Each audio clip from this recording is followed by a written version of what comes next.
I first met my ex's sister back in high school when she started going out with my best buddy. During our senior year, she got pregnant, and they tied the knot shortly after. After high school, I enlisted in the military. I served for 6 years before getting medically discharged. That's when my ex and I started dating. I landed a decent job that required me to travel a couple of times a month for up to 10 days at a stretch. While we were doing some last-minute wedding prep, a text from her sister popped up on her phone. It read, "Have you told your boyfriend about your fling with your ex? If you don't spill the beans tonight, I will tomorrow."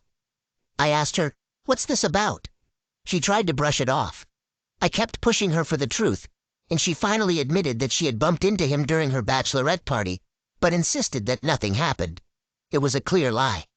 When she fell asleep, I decided to go through her phone. I found texts and pictures with him dating back to when we first started seeing each other. They would hook up every time I was away on work trips. I sent the evidence to my phone. I woke her up, confronted her, and ended the relationship right there. She tried to play the victim, but I showed her one of the screenshots of her and her ex in my bed. I told her, "Stephanie sure looks a lot like your ex-boyfriend." She started crying, and I gently ushered her out the door. I called off all the wedding plans and enlisted some help to call the guests and inform them that the wedding was off. My friend's wife revealed that during the bachelorette party, she had caught them sneaking off together and getting intimate. She confronted them and gave my ex the choice to either confess to me herself or she would do it. She had no idea that this was an ongoing affair. Now let's talk about the honeymoon. I had planned it meticulously to make it perfect for my ex. It was a 10-day trip to a foreign country that she had always described as a once-in-a-lifetime bucket list destination. There were luxurious hotels, amazing experiences, and overall, it was her dream vacation. I had already shelled out about 10 grand for the wedding and would lose even more if I canceled the honeymoon trip. I decided to offer the trip to them. Knowing they never had a honeymoon or any real vacations since they married young and had kids, it seemed right. Plus, they just saved me a lot of money and hassle. They happily accepted. They managed to get time off work and arranged care for the kids for the duration of the trip. When my ex found out, she lost it. She bombarded me with calls and texts, calling me all sorts of names for doing this to her. She kept saying that it was her dream vacation and that I had ruined her life. I received messages from her friends and some family members she had lied to, blaming me for the breakup. Her ex even texted me, calling me less of a man, and then threatened me. He must have been with her the previous night, as he shouldn't have had my number. I haven't responded to any of them. But I'm left wondering, am I the a-hole for giving my cheating ex-fiancée's dream honeymoon to her sister and my best friend? Update. The funny thing about me is that I can stay cool as a cucumber even in a war zone. But that night, I was a total wreck. I wasn't thinking straight. When you receive a barrage of messages from people you thought cared about you, it really throws you for a loop.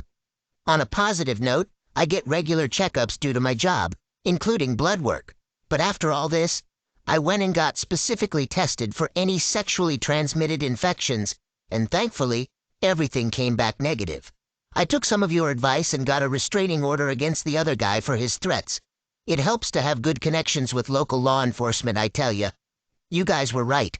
I didn't really have to lift a finger for the truth to come out. The night after she found out about the honeymoon, she showed up at her sister's place, banging on the door and demanding all the trip details. When she was denied, she lost it. She was screaming, yelling, and eventually got detained when the neighbors called the cops. The cherry on top? During her meltdown, she confessed that she was just using me, that she never loved me, and admitted to sleeping around behind my back. Did I mention it was all caught on camera? Thank you, doorbell cam. They posted it. I started getting apology messages from her family, but nothing from her friends, so I sent them screenshots of the messages and a PG-rated photo. The messages also included her bad-mouthing most of them.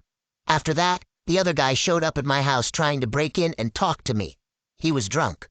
I gave him a light lesson in self-defense and carefully restrained him. The police came and he was arrested. I also have cameras with audio, so he's looking at charges for assault, attempted breaking and entering, and violating a restraining order. So she's lost most of her family, friends, spent a night in jail, and her affair partner is heading to jail.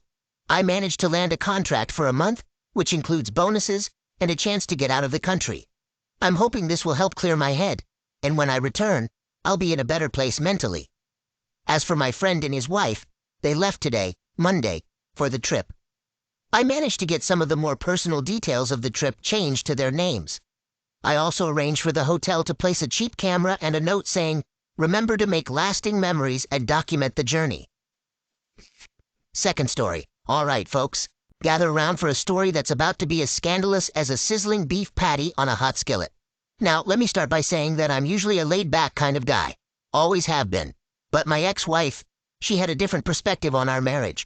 She seemed to treat it more like a loose suggestion, rather than a true commitment. Quite a character, I tell you. It all began when I discovered that my dear spouse was having an affair with a fellow member from our fancy country club. Can you believe it? Our own damn country club, where we spent countless Sundays playing golf and enduring those never-ending brunches. And guess who it was? None other than Frank, the husband of that obnoxious duo Frank and Darla. Quite the soap opera, isn't it? Now, how did I uncover this secret? Well, it wasn't through some sneaky private investigator or a sudden burst of supernatural intuition. It was all thanks to her own incompetence. She had foolishly stored revealing photos and lovey-dovey emails in a secret email account on her phone, thinking she had covered her tracks. She believed she was the modern-day Mata Hari. But boy, was she wrong. When I confronted her, she played the innocent card, denying everything until I laid my cards on the table. The photos, the emails. It was like witnessing a fragile porcelain doll shatter into pieces. All her facade crumbled, and she begged for my forgiveness. Quite the performance worthy of an Oscar. But I wasn't buying any tickets to that show. I made it clear to her that she was only sorry because she got caught, not because she genuinely regretted her actions. Her face turned pale, as white as a sheet. She asked me what my intentions were. I responded with a satisfying silence. It felt like being in a battle, and you wouldn't give away your strategies to the enemy, right? That's exactly how I saw it. I had declared a silent war that lasted a week. I acted as if everything was normal while she was a bundle of nerves, stumbling over her words and making more mistakes than a beginner juggler. Behind the scenes, I remained calm and collected, setting my plan into motion. I initiated the process of filing for divorce and had my lawyer working on the necessary details. I hadn't revealed this little piece of information to her yet, keeping my cards close to my chest. Then, the perfect opportunity presented itself.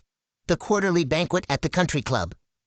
Frank, the club president, and his irritating wife Darla were always by his side. I volunteered to give a speech at the event. I could practically hear my wife's heart pounding in her chest when I informed her. It was like watching a deer caught in the headlights, fear evident in her eyes. The day arrived, and there we were, dressed up to the nines, sitting among the town's elite. As I stood up to take the stage, I noticed my wife's knuckles turning white, clutching the tablecloth as if it was her lifeline. I began my speech by discussing the importance of taking control of one's life and not allowing circumstances beyond our control to shape or define us. Talk about irony, huh? The highlight of my speech involved distributing envelopes to everyone in the room with strict instructions to wait for my signal before opening them. The tension in the air was so thick, you could practically slice it with a knife. All eyes anxiously shifted between the envelopes and me. My wife's expression resembled someone who had just encountered a ghost. Beads of sweat trickled down her forehead as she tightly held onto her unopened envelope, while my speech reached its conclusion. Finally, I gave the command. The room fell into a hushed silence as members of the country club tore open their envelopes, and then chaos erupted. The envelopes contained the very pictures and emails I had discovered, exposing Frank's betrayal for all to see. My wife's deceit was laid bare, and poor Darla was left in a state of shock, witnessing her husband's treachery. All the skeletons that had been hiding in the closet were now dancing under the harsh spotlight. Frank appeared as if he had just swallowed a bug, his face turning a sickly shade of green. As for Darla, she stared at the photos as if they were some extraterrestrial artifact, her face transitioning from pale to flaming red. And my wife? Well, she found herself right in the eye of the shitstorm, her wide eyes reflecting pure horror. The aftermath was just as chaotic as you can imagine. Frank, the once beloved club president, was swiftly stripped of his title, faster than a race car zooming down a straight way. In the span of a single evening, He went from being the top dog to the town's biggest outcast. Darla was inconsolable, her sobs echoing through the hall. The realization that her husband had been playing her for a fool hit her harder than a ton of bricks. Now let's talk about my wife. She was quite the social butterfly, always surrounded by her circles. But all of that came crashing down in an instant. It was like witnessing a queen being dethroned.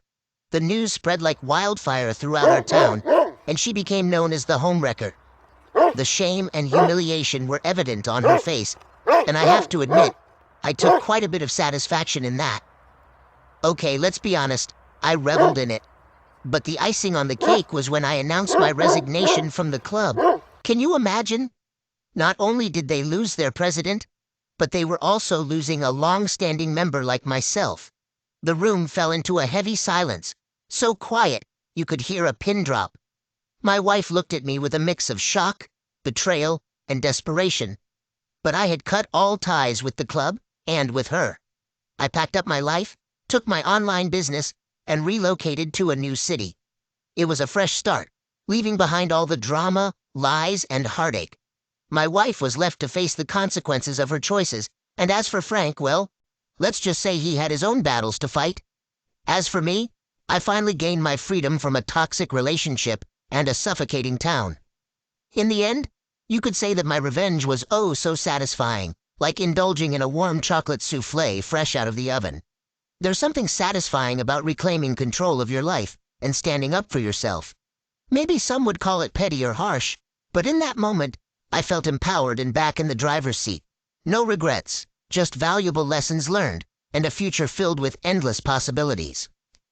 Now let's catch up on what's happened 1 year later. Time for an update on everyone's lives.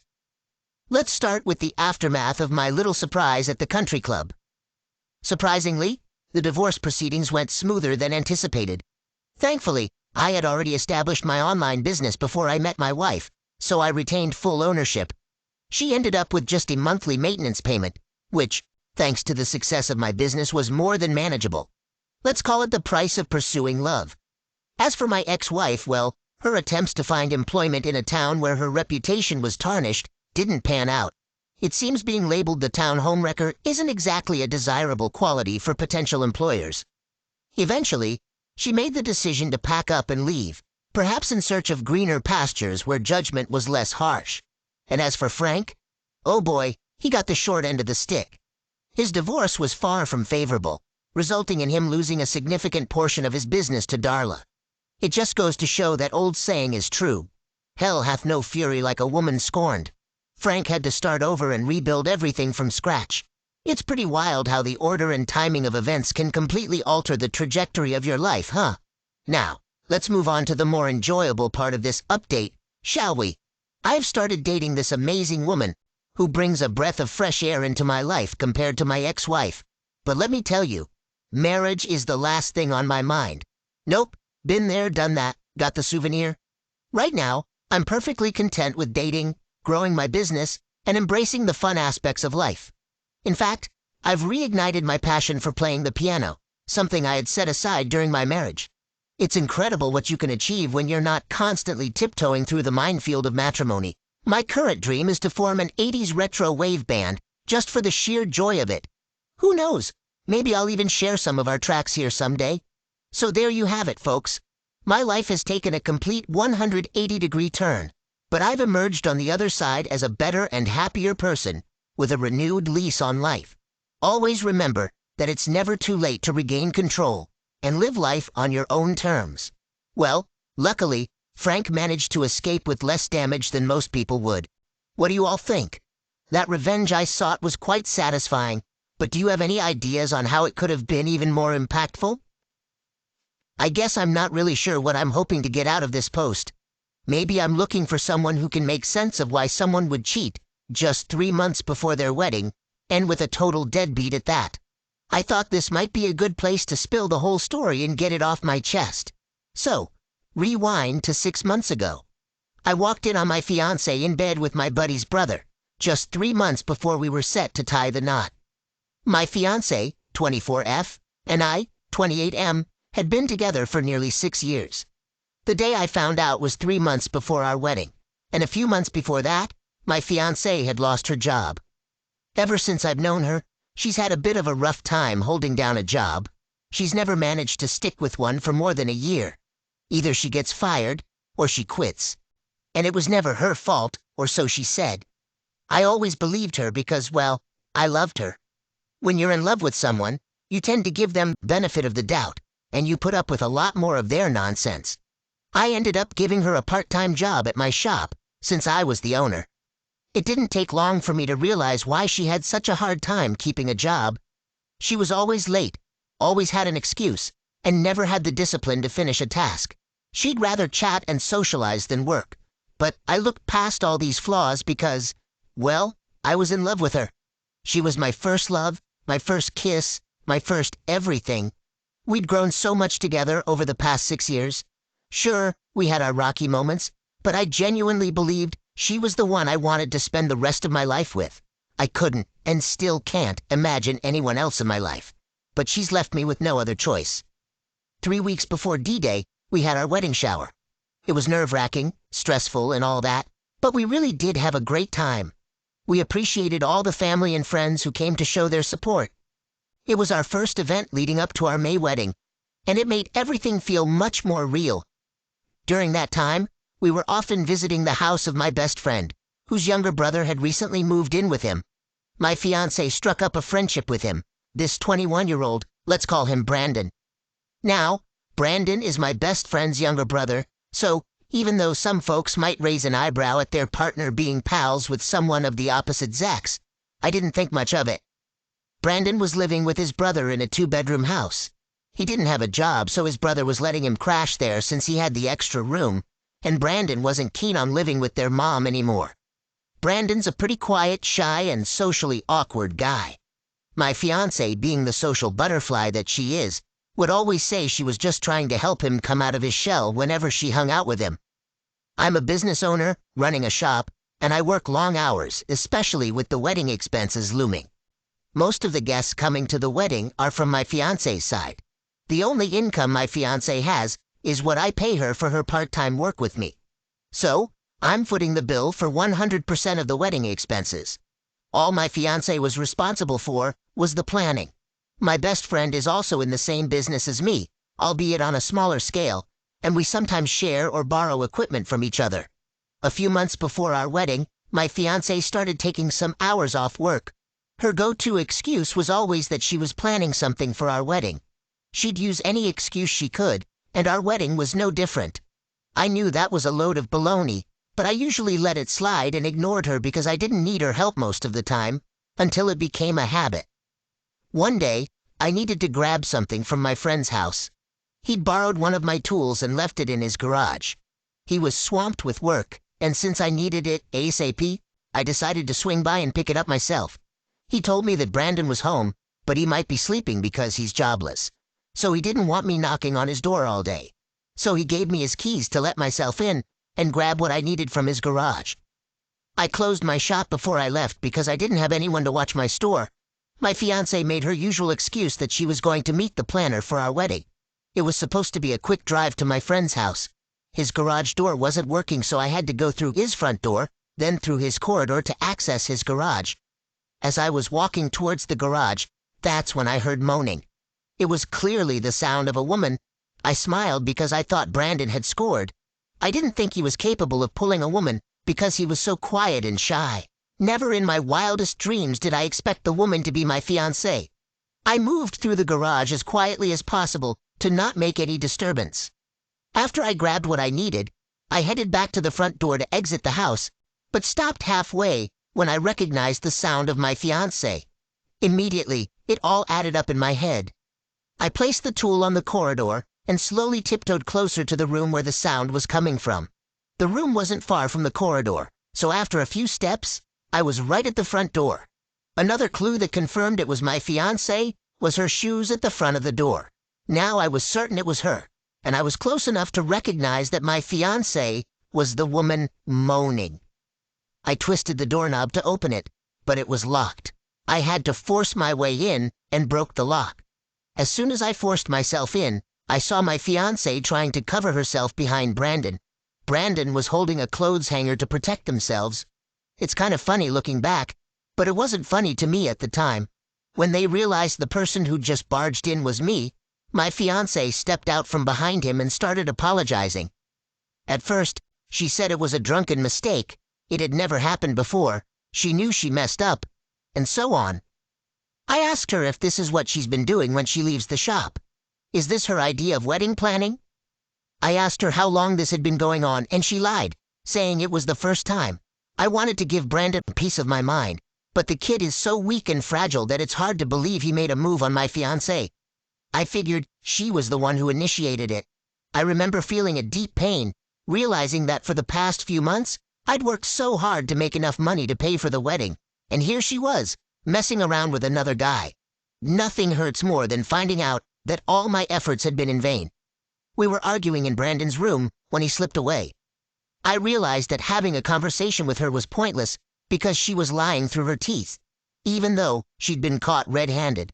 The more she lied, the angrier I became, and it started affecting me physically. My knees were shaking, and they felt like they would buckle. I started hyperventilating and stormed out of my friend's house to get some fresh air. I rang my buddy and spilled the beans about what I'd just discovered. I asked him how long he'd known about this. He swore on his daughter's life that he was as shocked as I was. I was at a loss for what to do next. I didn't feel like heading back to work that day, so I hit the bar to grab a drink and clear my head. My friend tried to reach me, but I was too lost in my thoughts to answer. I felt like a complete fool for not suspecting anything. I felt like a dunce for trying to marry someone I thought I knew after being together for 6 years. I thought that was enough time. My love for her had blinded me to her true colors. She could be selfish and demanding, and sometimes she'd put me down in front of our friends. But man, I was so head over heels for her that I didn't notice these flaws. All her negative traits started to stand out, things that I was totally blind to before I caught her cheating. Now, they were as clear as day. I had fooled myself into thinking that her job hopping was because her bosses were hitting on her, and when she turned them down, they'd fire her. That was one of the many excuses she'd feed me, and I swallowed it hook, line, and sinker because I was in love with her. In the days that followed, she tried to convince me that we didn't have to call off the wedding and that she would never talk to him again. She said that I'm the one she wanted to be with, and that she did this because I wasn't giving her the words of affirmation and affection she craved, and that I was always working. I told her that someone has to work around here. I was working for us to have a wedding, and Brandon was always available because he's jobless. I can't help but believe that this affair has been going on for a while. She insists I walked in on the first time, but they've been spending a lot more time together lately, and I've tried to overlook it, as I always thought they were just best friends. Once I told her that we had to part ways and I wanted her out of my house, her whole demeanor changed. Then it became, now that I've had time away from this house, I realize this isn't what I want, and I've been a coward by not telling you I've not wanted to be with you for a while. Honestly, it's painful, I found out. So, she never wanted to be with me, yet she was about to marry me in 3 months. We've already sent invitations to family and friends.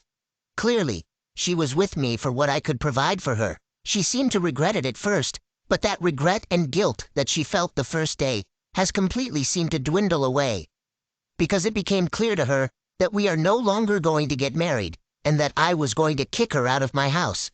She tried to rile me up by saying that she was going to move in with Brandon. Brandon, who's unemployed, shy, and can't even hold down a job, is mooching off his brother, and she's planning to move in with him? Brandon is living off his older brother, and they're both going to leech off him. I told her that she didn't think her affair through. I had a hunch that my best friend wouldn't risk our friendship by letting her stay. While she was packing her things to leave my house, I reminded her that she was fired. She retorted by saying that my business sucks and spouting all sorts of nasty things about my business, the same business that has been feeding her for the past month. Fast forward 3 weeks later. She's moved the last of her things out of my house and taken 2 of our 4 dogs with her. My house was a wreck, as she's took all of our living room furniture, our bedroom TV, dining room table, etc. Granted, she paid for some of it prior to us moving in together, and some was given to us by her godmother. However, she is taking every possible thing that she's justified in taking. She admitted to me that she and Brandon had serious feelings for each other. They continued to be intimate since I caught them the first time, and they continued to see each other for a few weeks after. After she moved out, she seems to show no remorse for what she did, and seems acting happier living in this fun little fling with this guy who has no job, no education, and lives with his brother. Fast forward a bit, and their cash flow started drying up, and they both couldn't land jobs. I had given her everything she could possibly need. I cared for her, even stepping into a parent-like role, which I think slowly eroded our love and affection. But the love I had for her is now a sad story best left in the past. She's diagnosed with severe bipolar disorder and struggles a lot with depression and anxiety. I've done my best to help her with her mental health over the past 6 years, but I think it's taken a toll on my own mental state. But that was just one of the sacrifices I made because I was so head over heels in love with her. 4 weeks after we split, she tried to move in with Brandon, but my best mate wasn't having it. When Brandon started sneaking her in behind my best mate's back, he booted both of them out, and Brandon ended up moving back in with his mom. It took about 2 months for the rose-colored glasses to come off, and then she realized she'd made a mistake. She called me and apologized, but I felt like my trust had been shattered, and I needed time to sort through my feelings. I think she only felt regret because she had to move back in with her parents and start job hunting. I was crushed when I caught her cheating, and the wedding cancellation hit her hard because most of the invites were sent to her family members. She tried to spin lies about why we broke up, even claiming we were both cheating on each other, but I sent a Facebook message to all her friends and relatives that I knew, telling them the truth. I took a financial hit because I'd already put down payments on some of the wedding expenses. Over the past few months, I've been focusing on myself, hanging out with friends and family, and starting to piece my life back together. I thought about my ex-fiancé